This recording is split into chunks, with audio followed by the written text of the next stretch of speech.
Salut les barbus, aujourd'hui on va voir ensemble le nouveau supplément pour Team Yankee, le bien nommé Soviet. Nos chers Russes ont reçu des renforts et pas des moindres. T-80, TOS-1, BMP-3, Tunguska, bref, que du lourd les barbus.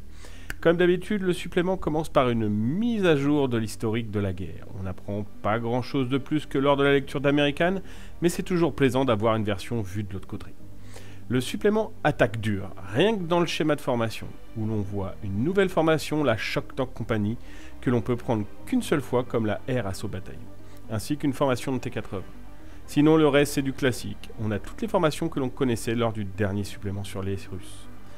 Concernant la formation de T-80, c'est une formation de tank classique. On peut avoir 3 platoons de T-80 accompagnés d'un platoon de motor rifle avec n'importe quel véhicule de transport, un platoon de reco avec là aussi n'importe quel véhicule de reco disponible, de l'artillerie avec du Carnation et 2 platoons d'anti-aérien, un soit avec du Shilka ou le nouveau modèle, le Tunguska, et un avec un Gasking ou du Gopher. C'est une formation solide avec un char assez cher mais qui rivalise avec les meilleurs MBT de l'OTAN. 20 de front, 10 de side, avec une armure ERA qui donne 16 de side contre les hits et de l'infrared. Quant au canon, c'est du classique, 86 cm de portée, une ROF de 1, AT-22, FP2+, avec laser rangefinder, brutal, advanced stabilizer. On peut même prendre un missile pour 1 point de plus par tank, qui a une portée de 120, AT-22, FP3+. Par 3, le tank coûte un poil plus de 7 points, alors que par 10, c'est presque 9 points la bête. Comme d'hab, le tank russe coûte moins cher par 3, ce qui donne envie de prendre 3 platoons de 3 tanks plutôt qu'un seul de 10. Côté Tunguska, on a un véhicule vraiment sympa, qui a des missiles anti-aériens et un canon anti-aérien. 8 points les 4, on dirait un guépard. Son canon a une ROF de 7 à l'arrêt, 5 en mouvement, avec un anti-tank de 10, FP5+. Quant à son missile, c'est un ROF de 2 à l'arrêt, FP3+. Peu cher, même si pour du russe ça coûte quand même un poil plus que le reste, ça reste un super anti-aérien. Même si au final, je trouve que le Shilka fait déjà bien le taf pour 4 points les 4. Côté BMP, on a le nouveau BMP-3, le véhicule de transport de luxe pour les forces communistes, et bourré d'armes puissantes avec son premier canon FP2+, super pour finir l'infanterie ennemie enterrée. Mais le plus beau, c'est son missile, les barbus. Un missile qui peut être tiré en mouvement. AT-21 FP3+, c'est impressionnant.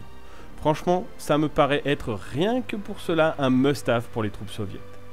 Bien sûr, on peut prendre une formation de BMP-3. Et pour le platoon d'infanterie moyen, c'est-à-dire 15 plaquettes d'infanterie et 9 BMP-3, c'est 22 points. Seulement 4 points de plus que pour son pendant BMP-2. Bref, c'est top et pas très cher.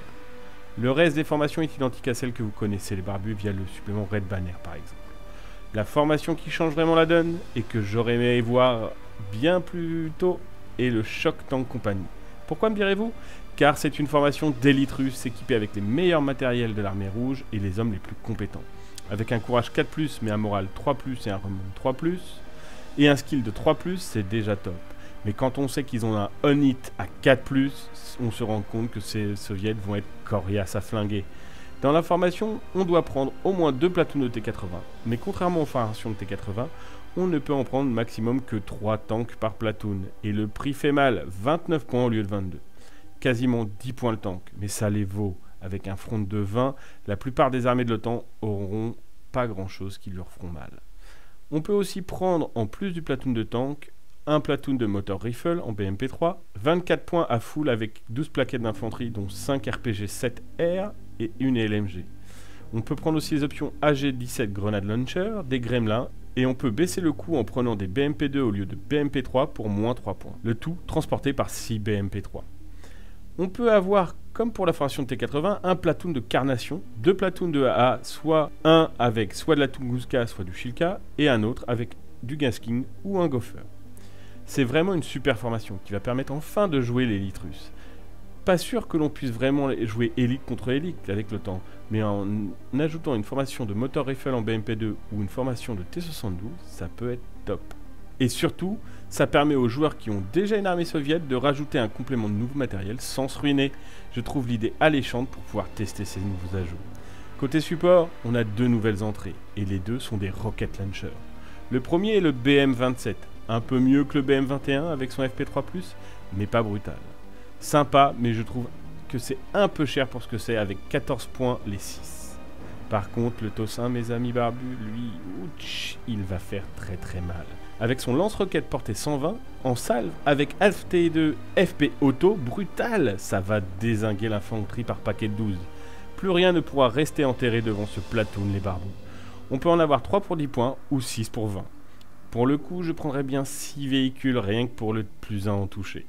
Bref, les nouvelles entrées sont excellentes et permettent de s'imaginer de nouvelles listes d'élite pour nos amis soviétiques. J'imagine bien une liste avec une formation de choc tank et un petit ajout de formation T-72 et en support des TOS. C'est cher, très cher, et du coup notre modèle de liste à 75 ou 85 points ne marche plus vraiment avec Américaines et Soviets. L'exception française va devoir se mettre à jour si on veut pleinement profiter des nouvelles entrées de ces deux suppléments. La suite du livre nous propose 3 scénarios avec des listes définies. Là encore, c'est sympa, permet de se mettre au jeu sans trop se prendre la tête, mais oblige des achats qui ne seront pas forcément utiles dans vos listes futures. On enchaîne sur le chapitre pâture, toujours utile, qui vous permettra de peindre sereinement vos Russes. Par contre, il est à noter qu'on n'a pas, comme pour les Américains, plusieurs schémas de camouflage pour les tanks. C'est dommage, car tout au long du bouquin, on a eu des photos avec des camouflages vraiment cool qui ne sont pas proposés dans ce chapitre. Et on finit sur le catalogue, qui vous permettra d'avoir le code référence pour les nouvelles figurines et vous permettra de bien organiser vos achats. Ça peut paraître inutile, mais avec toutes ces nouvelles références, c'est vraiment indispensable. Surtout que si, comme moi, vous préférez acheter tout en full plastique, ça vous permettra de le voir. En résumé, Soviet n'a rien d'extravagant, n'apporte pas trop de changements tactiques pour les Russes, mais avec quelques nouveaux ajouts, il va nous permettre quand même de faire de nouvelles listes qui nous permettront de prendre à contre-pied nos adversaires de l'OTAN. Tant qu'il n'y aura pas de mise à jour du supplément Free Nation, seuls les Anglais et les Américains pourront rivaliser avec le T-80. Les Ouest-Allemands vont devoir prendre des Jaeger qu'ils n'avaient pas l'habitude de prendre pour pouvoir transpercer le frontal de la bête russe. Les Français et les Canadiens ont de quoi faire contre le T-80, avec le Mephisto ou la DAT, heureusement. Mais nos pauvres Léo 1 et AMX-30 sont maintenant surclassés et de loin, et devront se rabattre sur un combat contre l'infanterie, qui ont quand même de beaux RPG-7 upgradés AT-19, ça va faire mal. En tout cas, je suis bien content de ce nouveau supplément, et j'ai maintenant hâte de voir ce qu'ils vont faire pour Free Nation.